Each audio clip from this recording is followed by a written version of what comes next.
এরপরে প্রশ্ন, নবী সাল্লাল্লাহু আলাইহি সাল্লাম মাটি নাকি নূরের তৈরি, তা মানা কি ইমানের জন্য আবশ্যক? ভাইরা আমার, আমি সব জায়গায় এই কথা বলি, নবী করিম সাল্লাল্লাহু আলাইহি সাল্লামকে আল্লাহ তাআলা কি দিয়ে তৈরি করেছেন এটা আপনার জানার দরকারটা কি? আদার ব্যাপারীর জাহাজের খবর নেওয়ার তো কোনো প্রয়োজন নাই, নামাজের খবর নাই, রোজার খবর নাই, হক হালালের খবর নাই, নবী নূরের তৈরি না, মাটিতে টেনে মারামারি করতে করতে শহীদ হয়ে যেতেছে। ভাইরা আমার, কোরআন এবং হাদিসের কোথাও রাসূল করিম সাল্লাল্লাহু আলাইহি সাল্লামের সৃষ্টির মূল উপাদান কি, আল্লাহ তাআলা তাকে কি উপাদান দিয়ে তৈরি করেছেন, এরকম আলাদাভাবে পার্ট আকারে, চ্যাপ্টার আকারে আলাদা করে কোথাও স্পষ্ট কিছু বলা, তাহলে সেই জিনিস নিয়ে আমাদের কেন মারামারি করতে হবে?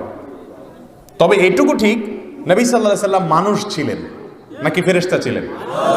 মানুষ ছিলেন। কোরআনে কারিমে বহু জায়গায় আল্লাহ তাআলা এটা বলেছেন, কুল ইন্নামা আনা বাশারুম মিথলুকুম, হে রাসূল আপনি বলে দিন আমি তোমাদের মতো।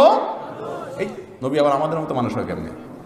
ইউহা ইলাইয়া, এই জন্য আয়াতের পরের অংশে আল্লাহ পার্থক্য করে দিয়েছেন, তোমাদের মতো রক্ত মাংসে গড়া মানুষ আমি ঠিক, তবে পার্থক্য হলো আমার কাছে ওহী আসে, আমি নবী আর তোমরা সাধারণ মানুষ।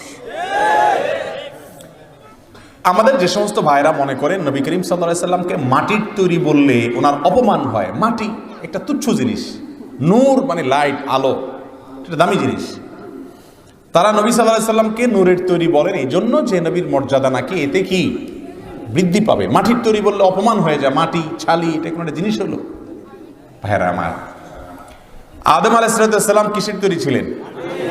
এই ব্যাপারে তো কোনো দ্বিমত করার সুযোগ না, কারণ কোরআনে আল্লাহ তাআলা উল্লেখ করেছেন কি দিয়ে তাকে তৈরি করেছেন। খালাকতাহু মিন নার ওয়া খালাকতাহু মিন তিন, খালাকতানি মিন নার ওয়া খালাকতাহু মিন তিন।